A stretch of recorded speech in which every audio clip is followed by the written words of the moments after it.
So I just wanted to say a few things before the reaction. I've noticed that some Brony reactors give a grade out of 10 to episodes to express how good they thought the episode was. And I can understand that. It's an efficient way to say what you thought of it. Websites like IMDb give grades to movies and it works pretty well. But there's just one reason why I think grading a series or movies in general is flawed. We get varying degrees of pleasure from watching a movie or episodes of a show. And that got me thinking, how can associating that pleasure to a number be accurate? Well, I don't think it can. We can only give an approximate impression of what we thought. I think that a more accurate way to express what we thought of the episode is to compare the pleasure we got from watching it to the pleasure of something else. In my case, the only thing I can think of that varies in levels of pleasure is cheese consumption. Don't judge me, I'm French. Because there's so many different kinds of cheeses. Some I like, some I don't. Just like episodes of MLP. So I decided to start using a cheese scale. You may find it strange, but I'm gonna try it out to see if it works. Now for example, if I watch an awful MLP episode, I'll compare it to eating Immortal, which is a pretty tasteless French cheese full of holes, as you can see here. If I watch an episode that I found amazing, I'll compare it to eating Roquefort, which is my favorite cheese ever, which is right here. I know it looks gross, but it's actually delicious, and definitely healthier than this cheese. My parents call this plastic cheese. The green you see on the cheese, that's what penicillin is derived from. I'm not saying it is penicillin, I'm just saying it's not unhealthy. I've been eating it all my life and I am fine. Sadly, it's illegal in the US because they consider it to be rotten food. But that's not what you're here for, so let's get to the theme so that we can get this party started.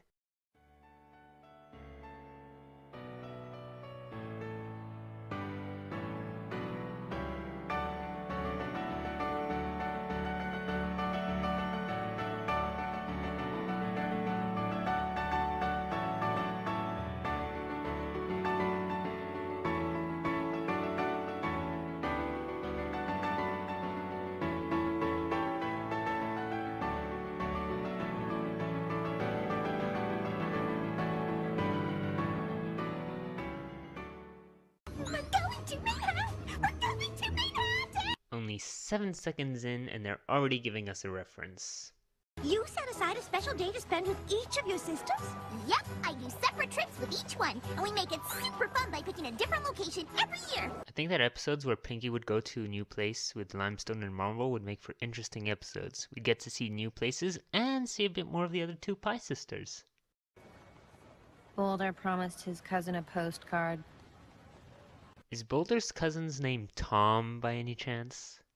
There's a specialty store here in Manhattan that sells nothing but rock pouches. Let's be serious for a sec. Hey, I'm allowed to be serious sometimes.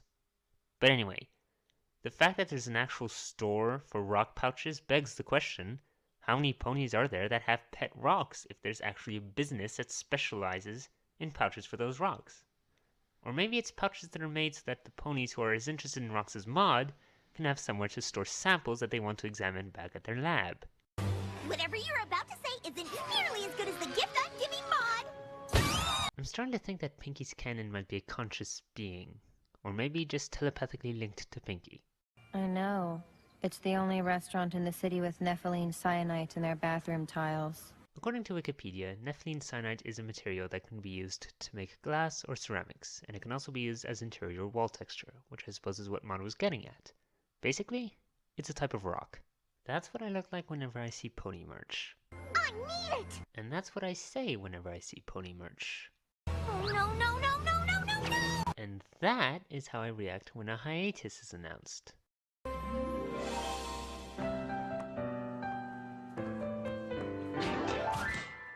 As adorable as it was seeing those two playing the MLP theme song to have Pinky knock them over like a pair of bowling pins, we're seeing that pony with the hat and clover cutie mark quite a lot in the background.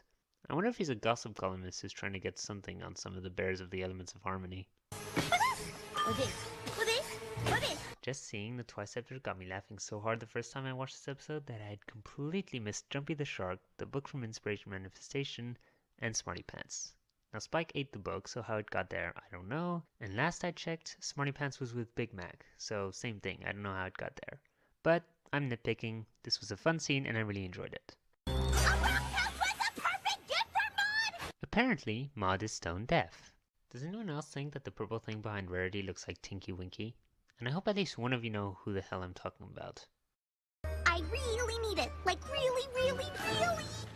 It seems that Pinkie has forgotten the lesson she taught Fluttershy, putting your hoof down. If you tell someone, or in this case some pony, that you really need something, then they're going to make you pay an outrageous price for it. Tell you what, I'd be more than happy to give you the pouch for the low price of that cannon. When I first watched this episode, I couldn't help but wonder what an Equestria could he possibly need Pinkie's cannon for. That facial expression made me think that he was planning to use it for something of questionable legality, but maybe he just wanted to throw a party. Be a dear and go stand behind it. Okay, now just back up a little bit. Little more. And now just a little, 20 yards more. Perfect! Hold that pose!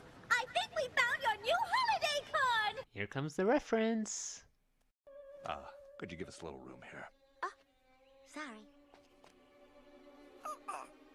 A little bit more, please. How is this? I really should go wash them. Where's her cannon? It looks like Maud can defy the laws of physics just as well as Pinkie. I know she smashed a rock to pieces, but this is something else. Where are you going? To get your cannon back. This may be a more obscure reference, but I'm gonna make it anyway. Hey, where you going? I'm getting my gun back. That's amazing! How did you know where he'd be? Mod sense. Runs in the family! So it's not just Pinkie. I wonder if Marble Limestone and Pinkie's parents have it too. If Pinkie's telling the truth, then they must have. Sorry, Missy. All sales are fun. I'd like to return this pouch for my sister's party cannon. I think that Maud could be the most terrifying thing in the show if she wanted to be. Forget Sombra and Nightmare Moon, this is a whole new level of creepy. Pinkie, gift giving isn't a competition. It's an expression of love, and you always make sure to give your gifts with lots of love. That's why I'll always love them, and you, 5 ever. That's even longer than 4 ever. She may not express her emotions as much as Pinkie, but she certainly understands emotions better. She is undoubtedly the best sister role model figure in the show. I mean, I just can't imagine Maud doing to Pinkie what Rainbow Dash, Applejack, and Rarity did to Scootaloo, Applebloom, and Sweetie Belle in the Cart Before the Ponies episode.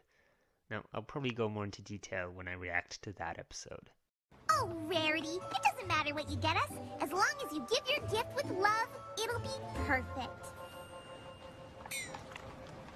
Yep, best sister in the show. So this was a pretty good episode. Maud was as awesome as ever, and there was lots of laughs to be had between the Twiceptor and Maud's Mod sense. Now, using my new cheese scale, I'd say that was a chèvre. That's goat cheese. Quite delicious. Not quite as good the second time around, but still good. Like this episode.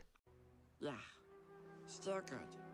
Anyway, that's it for this time. I'm sorry it took so long to get this out. I'll try to get the other reactions out as soon as possible. Thanks for watching, and I'll see you next time.